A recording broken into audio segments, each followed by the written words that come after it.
तो क्वेश्चंस की सीरीज़ में आज का हमारा टॉपिक रहेगा पेरियोडिसिटी।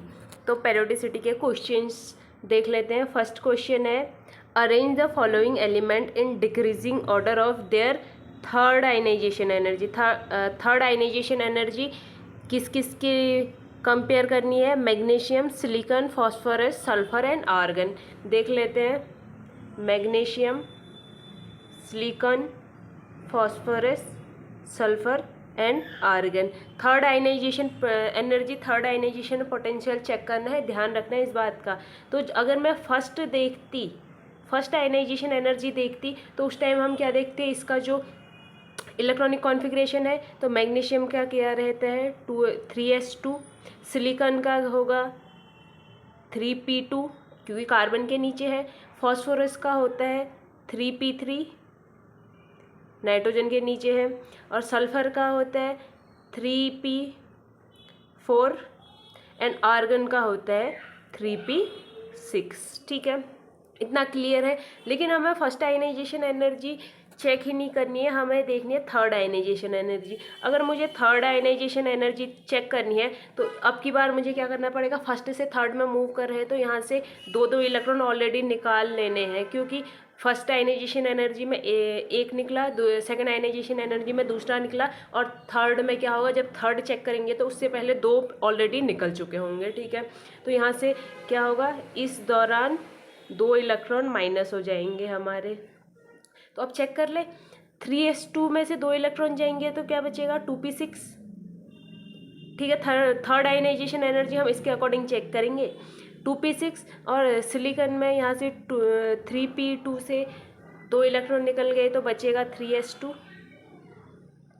यहाँ बचेगा 3p1, इधर बचेगा 3p2 और इधर बचेगा 3p4। ठीक है, इतना क्लियर है। अब आगे देख लेते हैं। हाँ, हमें थर्ड आयनाइजेशन एनर्जी इसके रिस्पेक्ट में अब चेक करनी होगी। यहीं से तीसरा इलेक्ट्रॉन निकलेगा। अब तीसरा इलेक्ट्रॉन निकलेगा तो यहाँ पे सबसे ज़्यादा एनर्जी की नीड कब पड़ेगी? सबसे पहला जो आयनाइजेशन पोटेंशियल होता है उसमें हम ये देखते हैं कि वो डायरेक्टली प्रोपोर्शनल रहता है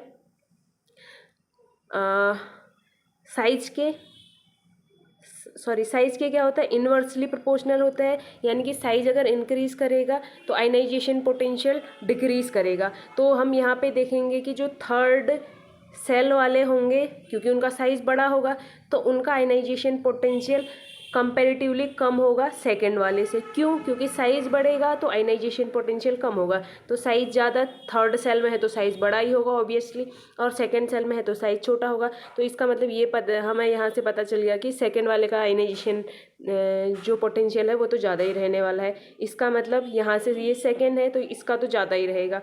तो हमारा फर्स्ट में आ जाएगा मैग्नीशियम। ठीक है, फिर उसके बाद मैग्नीशियम का सबसे ज़्यादा आयनाइजेशन पोटेंशियल रहने वाला है।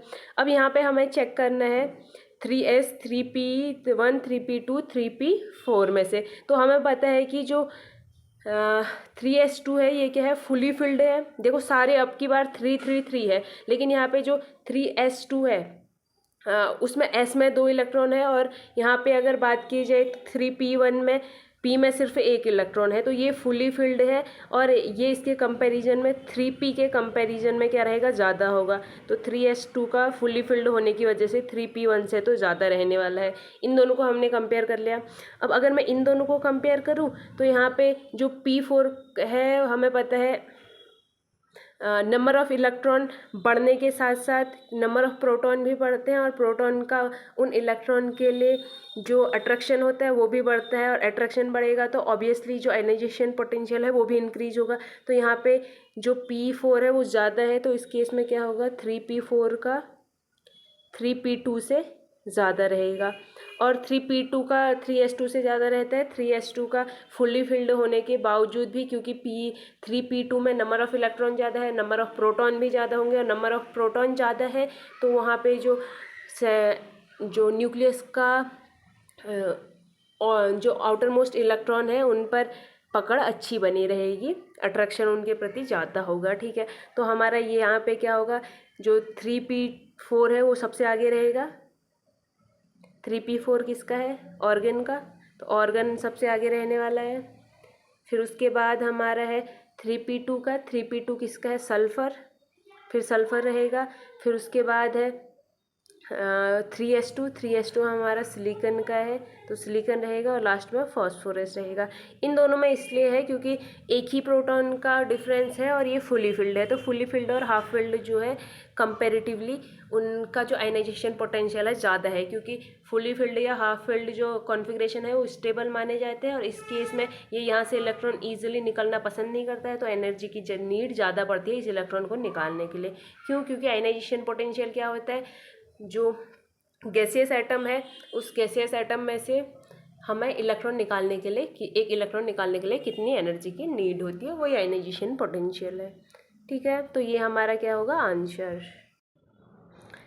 Arrange the following element in decreasing order of their second ionization potential. Boron, carbon, nitrogen, oxygen and fluorine दे रखे हैं। Boron, carbon, nitrogen, oxygen and fluorine.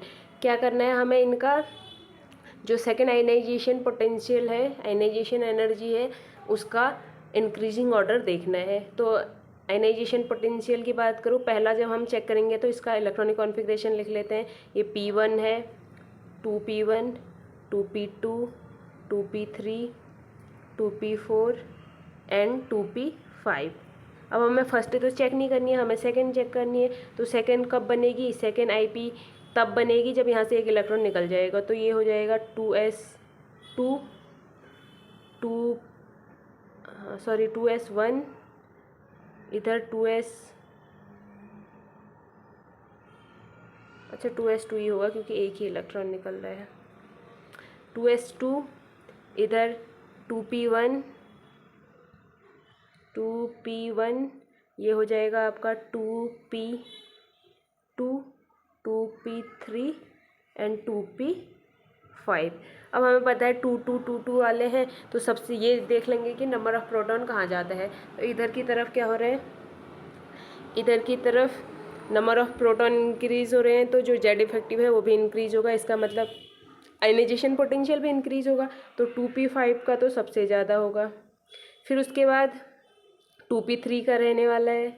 एक सेकेंड, 2p5 था पहले भी, ये 2p5 नहीं होगा, यहाँ पे होगा आपका एक इलेक्ट्रॉन निकल जाएगा तो 2p4।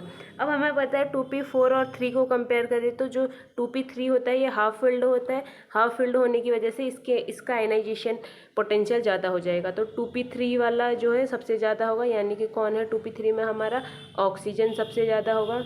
फिर 2p4 वाला होगा फ्लोरीन, देन हमारा 2p2 वाला होगा, क्योंकि नंबर ऑफ जब हम लेफ़्ट से राइट की तरफ जाते हैं पीरियोडिक टेबल में हमें पता है साइज़ डिक्रीज़ करता है। साइज़ डिक्रीज़ क्यों करता है, क्योंकि न्यूक्लियस इफेक्ट जो जेड इफेक्टिव होता है वो इंक्रीज़ करता है, और जेड इफेक्टिव इंक्रीज़ करता है तो आयनाइजेशन पोटेंशियल भी इंक्रीज़ करता है। तो 2p2 का क्या होगा, ज़्यादा होगा। इस पॉइंट पे हमारा नाइट्रोजन है। अब 2p1 का जो है 2s2 से कम होता है, क्योंकि 2s2 क्या है, फुली फिल्ड है। तो हमारा यहाँ पे जो आंसर होगा, पहले बोरॉन आएगा फिर हमारा कार्बन आएगा, ये करेक्ट आंसर होगा। अगला क्वेश्चन है, choose the correct option for IP of nitrogen and oxygen. इसमें नाइट्रोजन एंड ऑक्सीजन की IP की वैल्यू दी थी। ठीक है, नाइट्रोजन और ऑक्सीजन की IP की वैल्यू दी थी।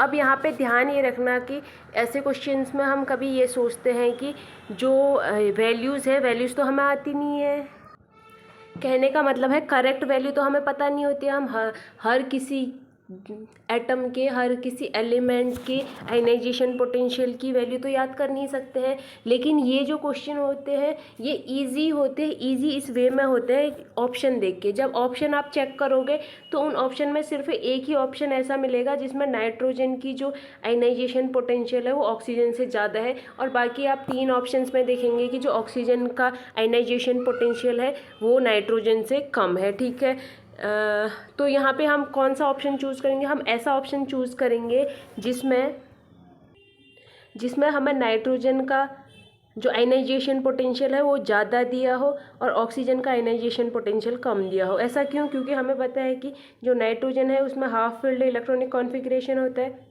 जिस वजह से जो इसका आईपी होता है, आयनाइजेशन पोटेंशियल, वो ज़्यादा हो जाता है। जबकि ऑक्सीजन की बात करें तो ऑक्सीजन में हाफ फिल्ड कॉन्फ़िगरेशन नहीं होता है, और यहाँ पे जो आयनाइजेशन पोटेंशियल है वो कंपैरेटिवली कम होता है। कम इसलिए होता है क्योंकि एक इलेक्ट्रॉन निकल जाएगा तो हाफ फिल्ड इलेक्ट्रॉनिक कॉन्फ़िगरेशन आ जाएगा, जिसमें एलिमेंट स्टेबल होता है। तो हमने ऐसा ऑप्शन देखना है जहाँ पे नाइट्रोजन की ज़्यादा वैल्यू दी हो और ऑक्सीजन की कम दी हो। तो यहाँ पे एक ही ऑप्शन ऐसा था जिसमें नाइट्रोजन की 14.6 दी थी और ऑक्सीजन की 13.6।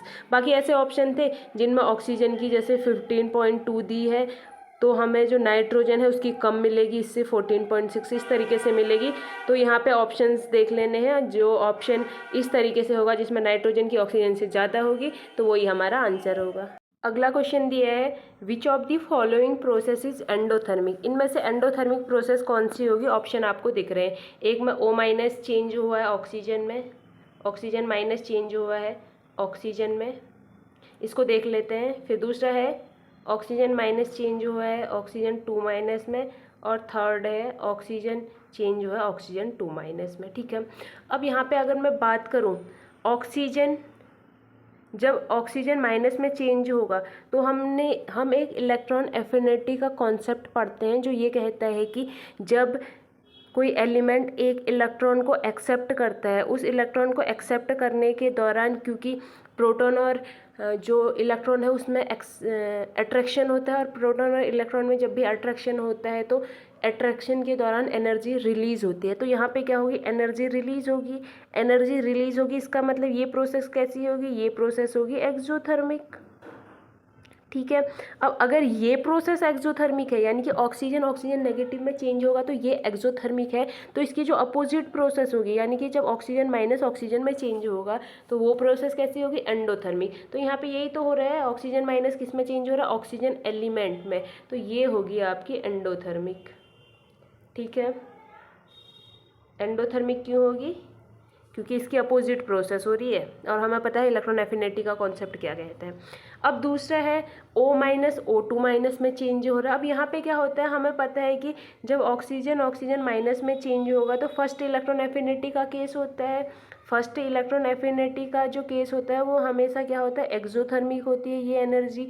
मतलब जब फर्स्ट इलेक्ट्रॉन एफिनिटी का केस आता है तो एनर्जी हमेशा रिलीज़ होती है, लेकिन उसके बाद क्योंकि वहाँ पे ऑलरेडी इलेक्ट्रॉन आ चुके हैं तो अब प्रोटॉन और इलेक्ट्रॉनों को एक्सेप्ट करें इससे पहले जो बाहर के इलेक्ट्रॉन होते हैं वो वहाँ पे रिपल्सन क्रिएट कर देते हैं। इस वजह से क्या होता है? इस वजह से जो ऑक्सीजन माइनस है जब एक और इलेक्ट्रॉन को एक्सेप्ट करेगा और ऑक्सीजन 2- बनाएगा तो यहाँ पे ये इलेक्ट्रॉन इसको रिपल करेगा। तो यहाँ पे रिपल्शन की वजह से ये जो प्रोसेस है ये खुद ब खुद नहीं होती है, हमें करवानी पड़ती है। और कोई भी प्रोसेस अगर हमें करानी पड़ी है तो हमें यहाँ पे क्या करनी पड़ेगी? एनर्जी इसको प्रोवाइड करानी पड़ेगी, इसको एनर्जी देनी पड़ेगी। इसका मतलब ये एंडोथर्मिक होगा। तो जो सेकेंड आयनाइजेशन एफिनिटी का केस होता है वो हमेशा क्या रहता है? एंडोथर्मिक, हमेशा एंडोथर्मिक होगा।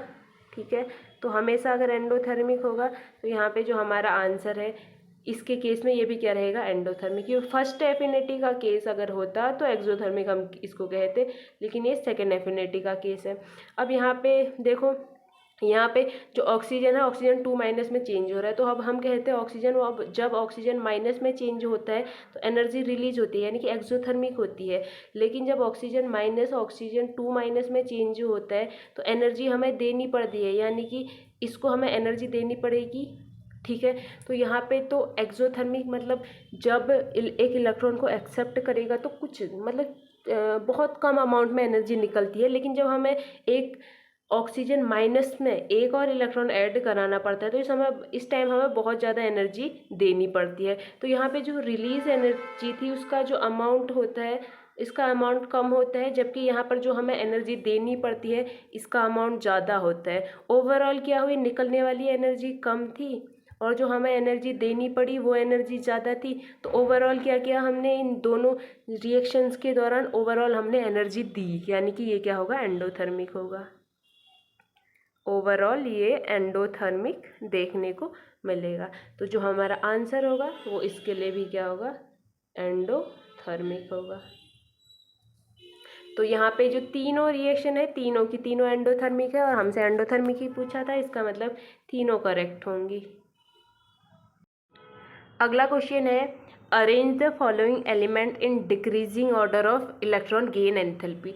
अगर इलेक्ट्रॉन एफिनिटी की बात करूँ और इलेक्ट्रॉन गेन एंथैल्पी की बात करूँ तो इन दोनों का जो रिलेशन होता है वो इन्वर्स रिलेशन होता है, इलेक्ट्रॉन गेन एंथैल्पी या इलेक्ट्रॉन गेन एनर्जी। ठीक है, तो यहाँ पे जो इलेक्ट्रॉन एफिनिटी होती है वो अगर इंक्रीज हो रही है तो इलेक्ट्रॉन गेन एंथैल्पी जो होती है वो डिक्रीज होती है।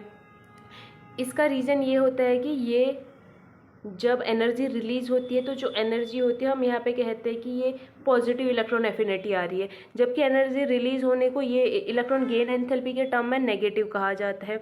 अब क्या होगा, इसको पॉजिटिव कह रहे हैं, इसको नेगेटिव, तो इनका इन्वर्स रिलेशन होगा, यानी कि एक बढ़ रहा होगा तो दूसरा कम हो रहा होगा। जैसे यहाँ पे अगर 5 की वैल्यू है और 6 की वैल्यू है तो हमें पता है ये पॉजिटिव में 6 ज़्यादा हो जाएगा, 5 पॉजिटिव में कम रहेगा, जबकि वही 6 की वैल्यू यहाँ पे नेगेटिव में होगी तो क्या हो जाएगा, ये वैल्यू और कम हो जाएगी कंपैरेटिवली किसके, -5 के। ठीक है, तो इतना तो समझ आ गया होगा कि इलेक्ट्रॉन गेन एंथैल्पी और इलेक्ट्रॉन एफिनिटी एक ही टाइप के कॉन्सेप्ट होने के बावजूद भी इन दोनों का रिलेशन इनवर्स रिलेशन है। ठीक है, अब चेक कर लेते हैं किसके लिए दिया है, fluorine, oxygen, nitrogen and sulphur के लिए इलेक्ट्रॉन गेन एंथैल्पी पूछी है। तो अगर मैं इलेक्ट्रॉन एफिनिटी की इनके लिए बात करूं तो एक बात हमें यहाँ पे पता होती है, फ्लोरीन, ऑक्सीजन, नाइट्रोजन हमारे ऊपर मतलब सेकेंड पीरियड के हैं, और इसके बाद थर्ड पीरियड की बात करूं तो फॉस्फोरस, सल्फर, क्लोरीन हमारे थर्ड पीरियड के हैं।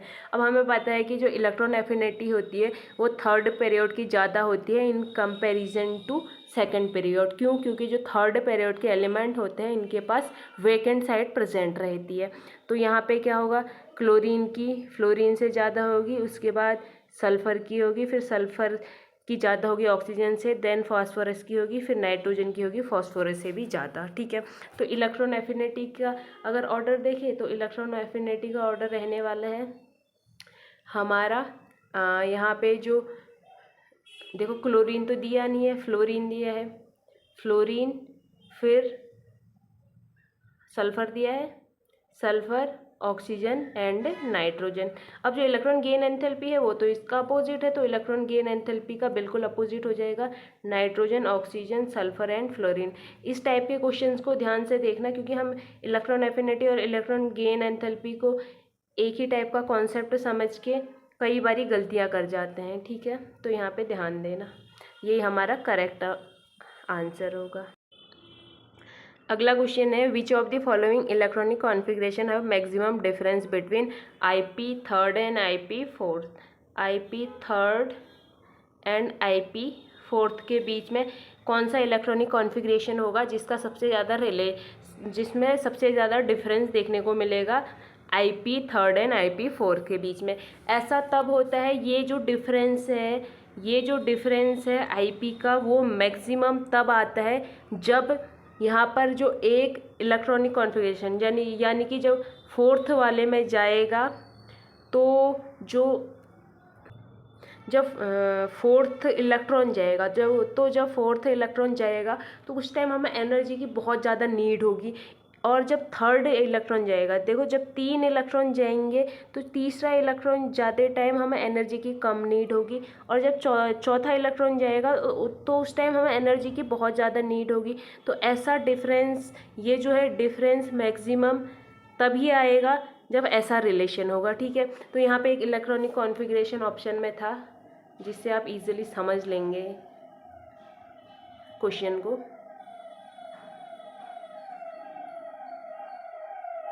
ये इलेक्ट्रॉनिक कॉन्फ़िगरेशन था। अब इस इलेक्ट्रॉनिक कॉन्फ़िगरेशन में देखो, जब मैं थर्ड की बात करूँ तो थर्ड में एक यहाँ से जाएगा, 2 यहाँ से, तो जब 2 यहाँ से और 1 यहाँ से जाएंगे तो उस टाइम हमने कहाँ से भेजे, एक P से भेजा है, 2 S से, और जो थर्ड यानी कि तीसरा जो सेल है, तीसरे सेल से हमने इलेक्ट्रॉन भेजे हैं। ठीक है, तीसरे सेल से इलेक्ट्रॉन जाना उतना टफ नहीं होगा जितना अंदर के सेलों से होगा, क्योंकि बाहर के सेल से इजीली इलेक्ट्रॉन निकल सकते हैं, जबकि अंदर के सेल पर जो न्यूक्लियस है उसमें उपस्थित जो प्रोटॉन है उनकी पकड़ ज़्यादा होगी, ठीक है। ऐसा होता है ना, न्यूक्लियस हमारा बीच में है तो फर्स्ट सेल पे अच्छी पकड़ होगी, सेकंड सेल पे और भी अच्छी पकड़ होगी, थर्ड सेल पर कंपैरेटिवली कम पकड़ होगी, तो यहाँ से इलेक्ट्रॉन ईजिली निकल जाएगा। लेकिन जब इससे निकालने की बात आए तो इसकी इस पर जो इसके लिए अट्रैक्शन होगा वो ज़्यादा होगा, तो यहाँ से जो इलेक्ट्रॉन है ईजिली नहीं निकल पाएगा। तो 3 इलेक्ट्रॉन तो यहाँ से निकलने वाले हैं, तो 3 इलेक्ट्रॉन यहाँ से निकल जाते हैं, तो ये ठीक ठाक एनर्जी में निकल जाते हैं। अब जब यहाँ से इलेक्ट्रॉन निकालने की बारी आएगी, ये 6 होगा, तो जब यहाँ से इलेक्ट्रॉन निकालने की बारी आएगी तो क्या यहाँ से इलेक्ट्रॉन ईजिली निकलेगा? नहीं, क्योंकि अब ये सेकंड सेल में एंटर कर गया है और यहाँ से ऑलरेडी तुम 3 इलेक्ट्रॉन निकाल चुके हो, तो यहाँ पे number of proton number of electron के कंपेरिजन में 3 ज़्यादा होंगे, तो अब और ज़्यादा इनका अट्रैक्शन होगा इस सेकेंड वाले सेल के इलेक्ट्रॉन्स पर। तो यहाँ से जो इलेक्ट्रॉन है वो ईजिली अब नहीं निकल पाएंगे, और ये ईजिली नहीं निकल पाएंगे तो इस इलेक्ट्रॉन को निकालने के लिए हमें बहुत ज़्यादा एनर्जी की नीड होगी, हमें बहुत ज़्यादा एनर्जी इस पर अप्लाई करनी पड़ेगी। इस केस में जो इसका आयनाइजेशन पोटेंशियल है वो बहुत ज़्यादा हो जाएगा, ठीक है। जबकि यहाँ से फिर भी ईजिली निकल जा रही थी क्योंकि ये थर्ड सेल में प्रेजेंट थे, तो यहाँ से निकालने के लिए अगर हमें कुछ एनर्जी की नीड पड़ी, कुछ एनर्जी की रिक्वायरमेंट हुई, तो यहाँ से निकालने के लिए, इस जगह से निकालने के लिए हमें इससे बहुत ज़्यादा एनर्जी की ज़रूरत होगी, और जब बहुत ज़्यादा एनर्जी की ज़रूरत होगी तो यहाँ और यहाँ के बीच में जो आयनाइजेशन पोटेंशियल का डिफरेंस होगा वो मैक्सिमम होगा, ठीक है। तो ऐसी चीज़ों में, ऐसे क्वेश्चंस में क्या ध्यान देना है कि कब निकालने पर, मतलब कब हमें स्टेबल कॉन्फ़िगरेशन से इलेक्ट्रॉन निकालने पड़ रहे हैं, तो उस दौरान जो हमारा डिफरेंस होगा वो भी बढ़ जाएगा। अगला क्वेश्चन है, arrange the following in decreasing order of oxidising power F2 Cl2 Br2 I2। हमें दिया है F2 Cl2 Br2 and I2, और इसमें पूछ रखा है कि इनकी जो ऑक्सीडाइजिंग पावर है उसका इंक्रीजिंग ऑर्डर और डिक्रीजिंग ऑर्डर पूछ रखा है, ठीक है। तो यहाँ पे होता क्या है, ध्यान देना, ऑक्सीडाइजिंग पावर का मतलब अगर समझे, ऑक्सीडाइजिंग पावर का अगर मैं मीनिंग बताऊं तो जो ऑक्सीडाइजिंग पावर है वो किसकी होगी? ऑक्सीडेंट की होगी। तो ऑक्सीडेंट की ऑक्सीडाइजिंग पावर कब ज़्यादा होगी? ऑक्सीडेंट क्या है? जो दूसरे का ऑक्सीडेशन करेगा। ऑक्सीडाइजिंग पावर का मतलब क्या है कि वो किस पावर से दूसरे का ऑक्सीडेशन कर रहा है। तो दूसरे का ऑक्सीडेशन, जब ऑक्सीडाइजिंग एजेंट दूसरे का ऑक्सीडेशन करेगा, किसी दूसरे का ऑक्सीडेशन करेगा, तो उससे इलेक्ट्रॉन लेगा, इससे नंबर ऑफ इलेक्ट्रॉन लेगा। क्यों? क्योंकि इसका ऑक्सीडेशन कब होगा? जब ये प्लस फॉर्म में चेंज होगा, यानी कि +1 +2 +3 कुछ भी हो सकता है, ठीक है। तो यहाँ पे क्या होगा, जब इसकी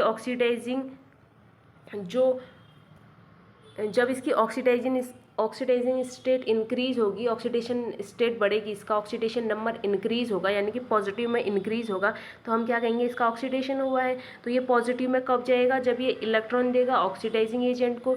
तो इसकी अगर ऑक्सीडाइजिंग पावर ज़्यादा है तो ये यहाँ से ज़्यादा इलेक्ट्रॉन लेगा, ठीक है। यहाँ से ज़्यादा इलेक्ट्रॉन लेगा तो इसका ऑक्सीडेशन ये इजीली कर पाएगा। तो ये क्या कहना चाह रहा है यहाँ पे, जो ऑक्सीडाइजिंग पावर है वो डायरेक्टली प्रोपोर्शनल होगी इलेक्ट्रॉन नेगेटिविटी के।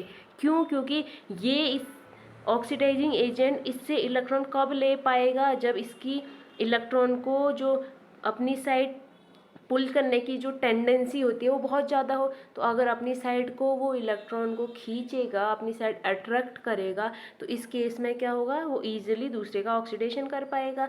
और ये कब ज़्यादा होता है? जब जिसकी इलेक्ट्रोनेगेटिविटी ज़्यादा होती है वो इलेक्ट्रॉन को ईजिली अपनी साइड शिफ्ट करता है, और ईजिली अपनी साइड शिफ्ट करेगा तो उसकी ऑक्सीडाइजिंग पावर ज़्यादा होगी। तो यहाँ पर यही देखना है, जिसकी इलेक्ट्रोनेगेटिविटी ज़्यादा उसकी ऑक्सीडाइजिंग पावर ज़्यादा।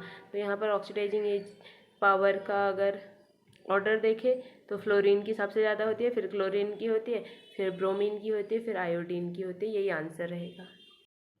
अगला क्वेश्चन है, arrange the following in decreasing order of there acidity. Acidity के डिक्रीजिंग ऑर्डर में अरेंज करना है, और हमें ऑक्साइड दे रखे हैं पोटेशियम, जिंक और नाइट्रोजन के। अब अगर मैं यहाँ पे बात करूँ तो जो पोटेशियम है वो हमारा पीरियोडिक टेबल में लेफ्ट साइड रहते हैं, जिंक हमारा बीच में को होगा, और नाइट्रोजन हमारा राइट साइड रहता है, ठीक है। अब होता क्या है, अगर ऑक्साइड और हाइड्रोक्साइड की बात की जाए, ऑक्साइड एंड हाइड्रोक्साइड की अगर मैं बात करूँ, हाइड्रोक्साइड किसी भी मेटल के या किसी के भी अगर ऑक्साइड और हाइड्रोक्साइड है तो वो अगर लेफ़्ट से राइट की तरफ मूव कर रहे हैं तो यहाँ पे जो एसिडिटी है वो इंक्रीज़ होती है। लेफ़्ट से राइट की तरफ जाने पर ऑक्साइड और हाइड्रोक्साइड की एसिडिटी इंक्रीज़ होती है, और टॉप टू डाउन जाने पर, टॉप टू डाउन जाने पर इस तरीके से लिखते हैं, टॉप टू डाउन जाने पर यहाँ पे जो बेसिसिटी है, बेसिसिटी वो इंक्रीज होती है, बेसिसिटी इंक्रीज होगी। ठीक है, इसका मतलब कहने का मतलब क्या है, अगर हमारा सोडियम पोटेशियम सोडियम पोटेशियम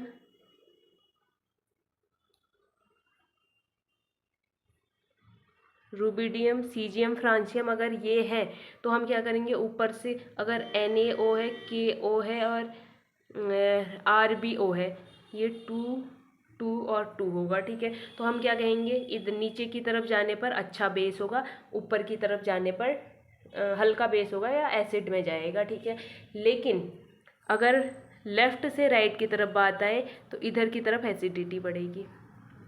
तो यहाँ पे किसका केस होगा, अगर Zn के साथ ऑक्सीजन है, नाइट्रोजन के साथ ऑक्सीजन है और पोटेशियम के साथ ऑक्सीजन है, तो हमें पता है कि जो नाइट्रोजन के साथ ऑक्सीजन है इसकी एसिडिटी ज़्यादा होगी, ZnO की फिर ज़्यादा होगी, K2O की सबसे कम होगी। तो ये तो हमारा एसिड होता है, इसकी एसिडिटी ज़्यादा ही है। ये एम्फोटरिक होता है, एम्फोटरिक इन नेचर, यानी कि एसिडिटी भी शो करेगा और बेसिसिटी भी शो करेगा, और ये होता है बेसिक। ठीक है, तो ये इस तरीके से ये क्वेश्चन सॉल्व करना है। अगला क्वेश्चन है, the series with correct order of decreasing ionic size. Ionic size के डिक्रीजिंग ऑर्डर में हमें इनको अरेंज करना है। हमें दिया है potassium plus, calcium 2 plus, sulphur 2 minus and chlorine minus. अगर मैं इनमें बात करूँ तो सब में 18 इलेक्ट्रॉन है। अगर सब में इलेक्ट्रॉन काउंट करोगे तो सब में 18 इलेक्ट्रॉन है, लेकिन हमें क्या पता है, हमें पता है कि जो एटॉमिक नंबर है, एटॉमिक नंबर इंक्रीज होने के साथ, क्योंकि यहाँ पे नंबर ऑफ इलेक्ट्रॉन तो सेम ही है, तो यहाँ पे क्या होगा, एटॉमिक नंबर इंक्रीज होने के साथ जो साइज़ है वो डिक्रीज होगा। साइज़ डिक्रीज क्यों होगा, क्योंकि एटॉमिक नंबर बढ़ेंगे तो नंबर ऑफ प्रोटॉन इंक्रीज होंगे, नंबर ऑफ प्रोटॉन इंक्रीज होंगे तो उनका इलेक्ट्रॉन्स के लिए जो अट्रैक्शन है वो इंक्रीज होगा, और इलेक्ट्रॉन्स के लिए अट्रैक्शन इंक्रीज होगा तो जो साइज़ है किसी भी आयन्स का वो क्या हो जाएगा, ऑटोमेटिकली डिक्रीज हो जाएगा। तो यहाँ पे हम देख लेंगे एटॉमिक नंबर। एटॉमिक नंबर की मैं बात करूँ तो हमारा जो कैल्शियम 2+ है इसका 20 रहता है, फिर पोटेशियम होगा, इसका क्या इतना होता है 19, फिर हमारा क्लोरीन होता है 18, देन उसके बाद सल्फ़र होगा, क्लोरीन का 17 होगा और 16 होगा सल्फ़र का। तो ये हमारा ऑर्डर रहने वाला है साइज़ का। ठीक है, सॉरी एटॉमिक नंबर का, ये एटॉमिक नंबर का ऑर्डर है। सबसे ज़्यादा atomic number calcium, potassium, chlorine, फिर सल्फ़र। तो मैंने क्या कहा, साइज़ का जो ऑर्डर रहेगा वो एटॉमिक नंबर के ऑर्डर का अपोजिट होगा। इसका मतलब साइज़ इस तरीके से वेरी करेगा। सल्फ़र 2- का सबसे ज़्यादा होगा, फिर क्लोरीन माइनस का होगा, फिर पोटेशियम प्लस का होगा, एट लास्ट कैल्शियम 2+ का होगा। अगला क्वेश्चन है correct order of electronegativity. Electronegativity का करेक्ट ऑर्डर निकालना है। हमें दिया है सल्फ़र, आर्सेनिक, एल्युमिनियम और कैल्शियम। तो इसमें हमें पता है सल्फ़र क्या होता है। सल्फ़र हमारा पीरियोडिक टेबल में राइट साइड को प्रेजेंट होता है, तो राइट साइड में जो प्रेजेंट होते हैं यानी कि लेफ्ट से राइट जाने पर इलेक्ट्रोनेगेटिविटी इंक्रीज होती है, तो सल्फ़र की इलेक्ट्रोनेगेटिविटी सबसे ज़्यादा रहेगी। फिर उसके बाद हमारा अगर हम लेफ़्ट की तरफ मूव करें तो आर्सेनिक आएगा, देन एल्युमिनियम आएगा और सबसे लेफ़्ट पे हमारा आएगा कैल्शियम। तो ये हमारा सीक्वेंस रहेगा, क्योंकि सबसे लेफ़्ट पे कैल्शियम आएगा, तो जो लेफ़्ट साइड के एलिमेंट्स होते हैं उनकी इलेक्ट्रोनेगेटिविटी बहुत कम होती है, वो इलेक्ट्रॉन देना पसंद करते हैं, लेना नहीं। तो ये जो सीक्वेंस होगा वो करेक्ट होगा और यही करेक्ट आंसर होगा। आज के 10 क्वेश्चन कंप्लीट हो गए हैं। फिर मिलेंगे किसी दूसरे टॉपिक के साथ। Thank you.